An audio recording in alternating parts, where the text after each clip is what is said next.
the advice I give to younger people is always create, because that's the one thing you can do on your own with your friend group. You can tell stories. I know if I were, coming up in the world now, right out of school, I would be a lot more keyed into people making their own stuff. If you've got something, let it rip. I'm never going to do this again. Everybody grapples with this idea that you're really a fraud. Like, I'm alive. And that's when it clicked with me. I thought, these are not superheroes. These are just men that can do super things. This is Matt Del Negro, and you are listening to the new stripped down 10,000 Nos. Okay, today we've got Mike Doyle with us. Mike and I worked together more than 2 decades ago off-Broadway in a show called Burning Blue. It was a great cast: Chad Lowe, Bill Dawes, Brian Lesher, a few others. Really, we bonded. There was a lot of drama on this actual production. This was like right before my stuff on Sopranos was coming back. So we're talking, I was like a little over 30 years old probably. And Mike and I have seen each other over the years. We both were on City on a Hill together, even though we didn't actually have any scenes together. We were both on the show. We overlapped. But I saw him on the picket line last summer during the actors and writers strike. And Mike started to tell me about films that he had made, and I knew he had made a short film. I didn't really know that he had made several films, including something that he shot on his iPhone over the pandemic. And he had great cast, too. It wasn't like he was just shooting this with any old person. He had Amy Ryan, Patricia Clarkson, Kate Walsh, John Doman, great actors. And I said, you've got to come talk to my 10,000 Nos Insiders Community. So he came in, he did a Zoom. We do these monthly Zooms where we bring in a VIP from the industry. And he did that, and that's what you're going to hear an excerpt from today, as you do on a lot of these episodes. The conversation went over an hour, so I think at some point in the future I'll probably pull from the latter part of the conversation because it was also really some great stuff. But what I'm focusing on today, because I like to keep these around 20, 25 minutes, is really this idea of the need for actors to tell stories, to take things into their own hand. And then also, from Mike's perspective, what you get out of that, and also these kind of false beliefs of what you don't necessarily get out of this. We talk at one point about there is no there. You get there, and then there's another place to go. But I think it's inspiring. I think you'll see that these films and the process of creating them has changed his life, changed the trajectory of his career, and I hope you dig it. I hope, again, it inspires you if you're an actor to not just sit back and wait for jobs or audition. That is great that you're doing that, but also to think about what are the stories that you want to tell and who can you collaborate with? Do you have friends? Can you pick up a camera? Can you shoot it on your phone like Mike did? So anyway, I hope you dig it. I hope you learn from it. I hope you're inspired. Here he is, Mike Doyle. What we do here is go back. I always describe it like we're the working class actors. I mean, it's a pretty rarefied working class in that, like, we get to do exciting things, and when we do it, we're well compensated. But it's I think there's a huge group of us, like the bulk of the union, that are, you're like, oh yeah, you're that guy from that show, because we've been on so many shows and have a track record of consistency. But it still remains a hustle always. Talk to me and to the group a little bit about where you were mindset wise, or just ambition wise, or love of storytelling wise, when you leading up to the first film. I know you said you had shadowed a bunch of television directors. Yeah. Was that prior to having a script that you eventually? Yeah, I first began with a short. So I was on SVU for a number of years, and we always had a summer break. And, I got sick of answering the question, what are you doing this summer, with, I don't know, or, maybe I'll go to the beach. So I just said one day, I was like, I'm going to make this short film that I wrote. I had a 12-page script that I had written, because I was, I'm always sort of like, even then, which was several years ago, always sort of like trying to fire creatively as much as I can. So, the response to that was like, oh, well, how are you going to do that? I'm like, I don't know. But the more I talked about it, and I'm not like manifest and dream boards, and that's great, and it works for some people. But I just started talking about it. And then people would be like, oh, that's so weird, because my friend just made a short. You should talk to them. And then you have a conversation which leads to another path. And ultimately, it led to meeting with this woman, Stephanie Marquardt, who's now like a big TV director. But at the time, she was a script supervisor and, wanting to produce. And she's like, I think we could do this before you go back to work in September, which was like in 5 weeks. We'll shoot it over a weekend. And so I made that first short, and I financed it myself. I shot it on Super 16 film, which was not cheap, but not crazy expensive. And then that film went to Tribeca. So that was like a nice sort of like springboard into a whole different world of like being with filmmakers, being with like scrappy filmmakers who are like, piecing together all sorts of creative elements, financial elements, and making stuff. And it was really like, I knew about it as an actor. Like someone's like, oh, I have this play. Will you come read this play? You do tons of readings for friends and favors, but I wasn't aware of it as much on the production side. So like people are like, yeah, I'll give you 2 days, for, basically no money. I mean, there was money, but because, you and I are both Italian, I made sure there was food, like, and everyone was happy.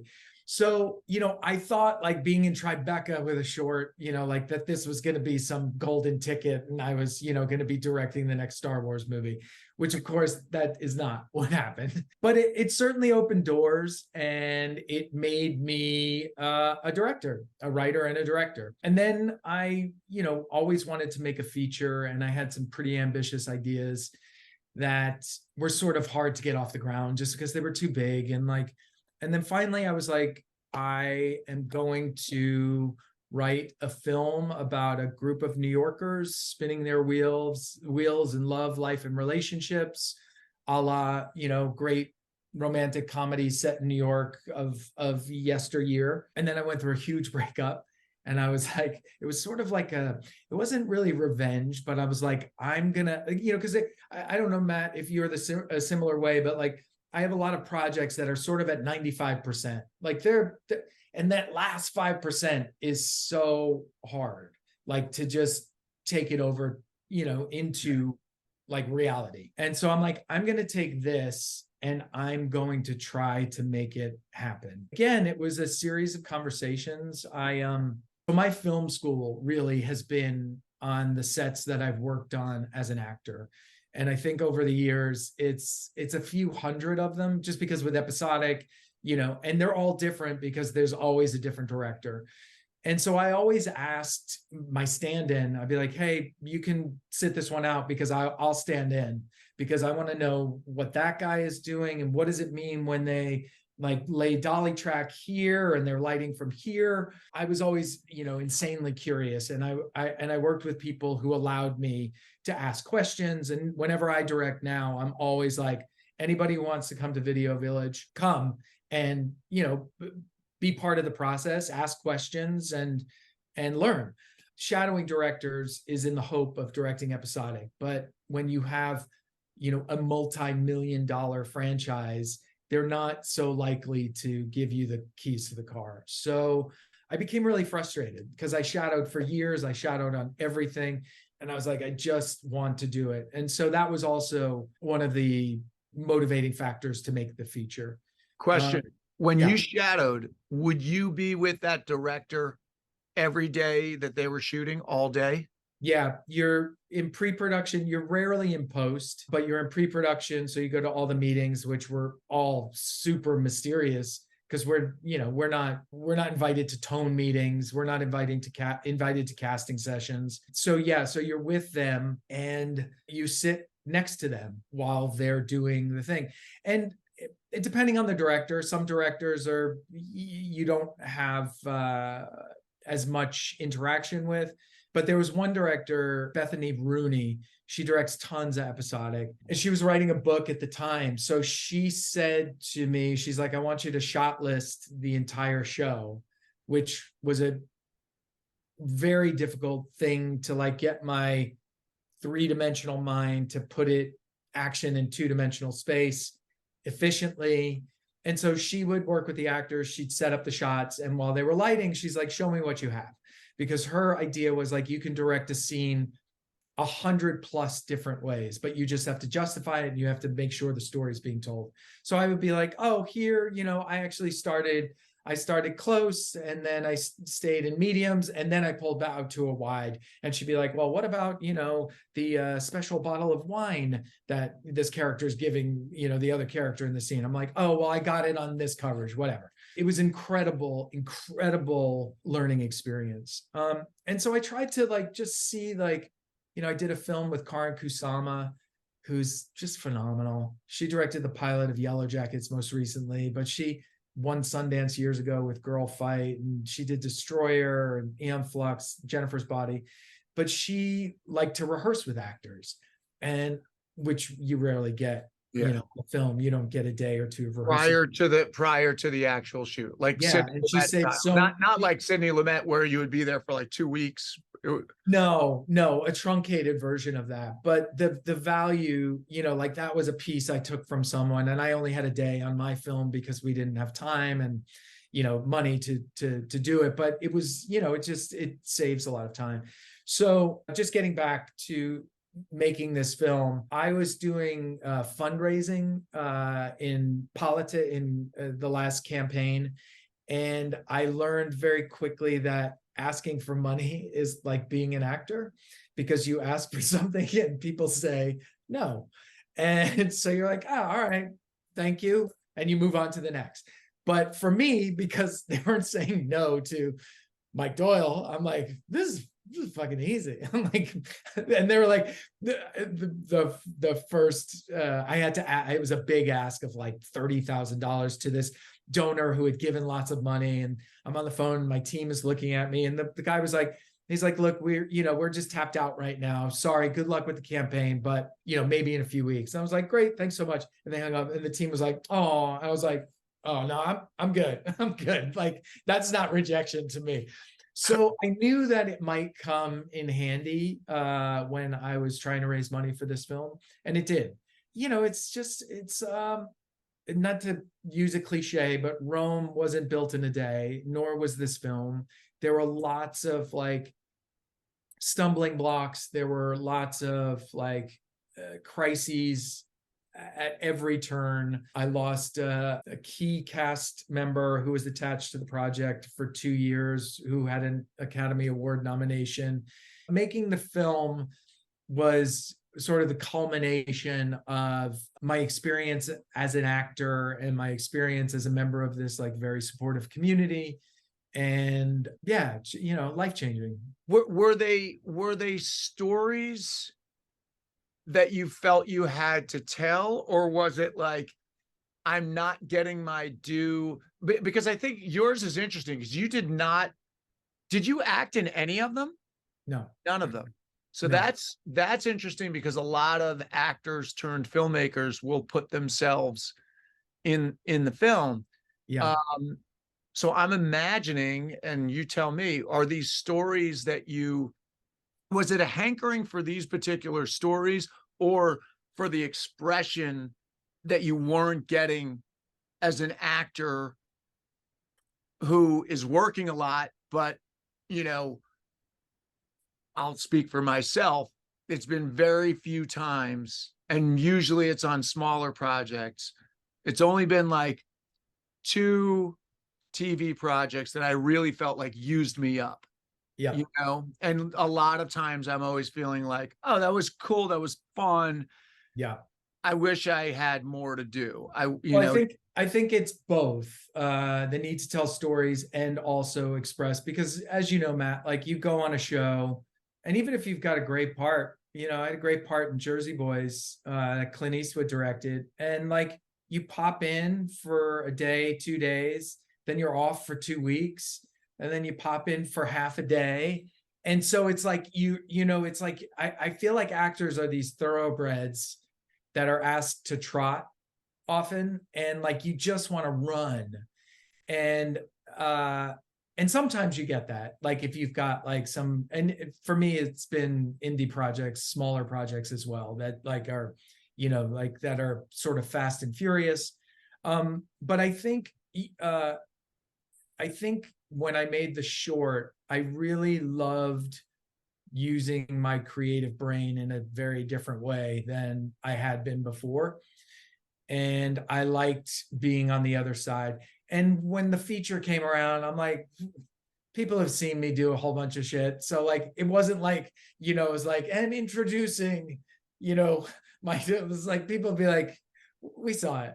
Like, I mean, not to downplay the work that I've done, but it was less important to me. Had I started making films when I was in my 20s, heck yeah, I would have put myself in it. And you know, and truth be told, to answer your question, the COVID feature I am in because out of necessity, but it wasn't, that was a desire to tell a story, and I was, you know, the only body that I could. Are you literally the only person in the COVID one that you did? No, it's me, Amy Ryan, and Kevin Daniels. Well, tell me a little bit about that, doing something on your iPhone, because, well, two things. I want to hear about the iPhone, and I also want to hear, because we do have people that are like quite a bit younger than you and I, not that we're only 24, but yeah, you know, good light. 12-year-olds in here. No, but there are people that are younger than us. Do you have regrets that you didn't start filmmaking earlier than you did? I don't know if it's regret, Matt. I think it's look, it was a different time. It was a lot, I think the barriers to entry were a lot higher when we started, that you couldn't just you know, we didn't have editing software on our computer, on our phones, you know, and that's not to say that like everybody should and can make a movie, because you can't, because you need a good story, you need a vision, you need taste, you need, you know, a lot of elements just outside of the technological. But had I, the advice I give to younger people is always create, because that's the one thing you can do on your own with your friend group. You can tell stories, you know, and we could have done that, but it was slightly different. And I wish, I know if I were, you know, coming up in the world now, right out of school, I would be, you know, a lot more keyed into people making their own stuff. I agree. Yeah, I think right now, and I said it before you got on, I was like, you can't just be an actor now, unless you are so incredibly talented and so incredibly favored by the gods that the people that can really represent you the way that you need to be represented can get you in. And you're, you know, if it's that situation, you know, if you're Leo, you know, maybe you can just be an actor. And I was saying to them, and even he is not, you know, it's like, but it's also, Matt, like, I think there's this like perception when you're younger, at least I had it, that there was like to get to. And once you got there, then you're set. And like, and I think the two of us have experienced at different times getting there. And then you're like, oh, there is no there. Like, I still have to like get up the next day when that job ends and get a new one. Right. And I know, and as you know, because we know a lot of people who are incredibly successful and incredibly well known, and they feel the same way. It's not like, it's not like Amy is like, "Well, I'm here. Like, I'm perfectly good." Like everyone is like, so it's sort of like, it's this, that's one thing I wish someone had really, I wish that was something I knew as a younger person, that it's a constant road forward, that there is, there are many stops along the route, but like you are constantly moving forward. Yeah. Yeah. Yeah. I mean, that's what I hope everybody that's been with me for a while here would say that I try to instill is like, I'm constantly telling these guys, hey guys, I'm telling you this, but I'm learning it. Like I need to hear it as much or maybe more than you do right now. Yeah. And I'm not saying that out of false humility. I'm saying it because it's true. There is always, you're going to need to go to the gym every day if you want to stay in shape. It's not good. You're not just going to like get to a certain point and then you sit there. And it's like that in everything. And it's certainly like that in this business because it's competitive. And I think what you're talking about and what comes through even just the subtext of you being here, and hopefully I give this off too, is you eventually find a joy for the craft, for the actual art and the craft. Yeah. You don't necessarily have a love affair with the business side of it. Although I think trying to make friends with the business side of it, or at least accept it, is a wise thing to do, because then you can deal with it and not have false expectations. And I think when you're talking about, you think there's a there and then you get there and there's another there, I think what that is expectations that we imposed upon the business, that ultimately are not really the way life works. It's just, so I think I love that you're here. I mean, I love just that we're reconnecting, and like, that was 21 years ago we did that play. Crazy. And you go, we've both, it's funny when you're talking about Jersey Boys, I forgot, I don't think I ever saw that film, but I remember seeing the trailer and be like, Doyle, like you were in the trailer, and I was like, you did a Clint Eastwood movie, it's like, and as we know, it only matters if you make the trailer. Yeah. No one's going to see the movie as long as you make the trailer. As long as you make the trailer. That's what we leave you with today. Make the trailer. Oh, no, but like that, it really is. We've found a joy for doing it. And I think, when you're talking about create, and you're talking about once you started talking about the film, it led to a conversation with another person. That's how everything happens. I find it even with these weekend intensives that I'm doing, there is a joy in it's kind of like putting on it's like I'm making a little film in a way.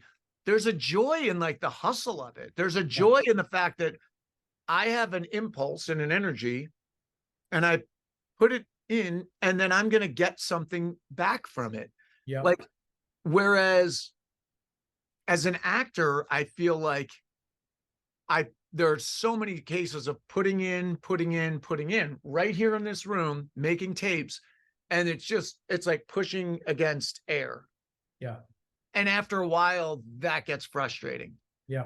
So the podcast was a similar thing where it's like, something, even if it's a tiny little thing that you create and you put out there. Okay, that is it. I apologize if it sounds like it got cut off. As I said in the intro, this conversation did go on, but I felt for the purposes of what we wanted to get across today, we were going to stop it right there. You'll probably be hearing from Mike at some point down the line. I'll put stuff from the end of the conversation. He gets into a little bit of the nitty-gritty of actually making a film. There's a Q&A at the end, so I'm sure at some point we'll put that out probably in 2024 at some point. That's it. If you dig the podcast, first of all, thank you. If you're watching on YouTube, that's awesome. Tell your friends that we're now on YouTube. Subscribe to the channel. If you're listening on Apple Podcast or Spotify or wherever, we appreciate it. it. If you dig the show, tell your friends, put it on social media, give us a great review if you think we deserve one on Apple Podcasts. If you're interested in any of the services that we offer, go to 10,000nos.com. That's 10000nos.com, or email info@10,000nos.com if you're interested in doing either private coaching with me or one of the weekend intensives. Sometimes we do one-day workshops on camera in the city. We've got the 10,000 NOs Insiders Community, which is where you're hearing this conversation from. So lots of things to try to help you if you're feeling like you're on your own, or you're stuck, or you need accountability, you need community. Just reach out. You could DM me on Instagram @MattyDell, whatever you want to do. We are here. The whole point is to kind of help you realize that you're not alone. Everybody's going through it. Hopefully you get that from these conversations. All right, that's it. We'll see you next week.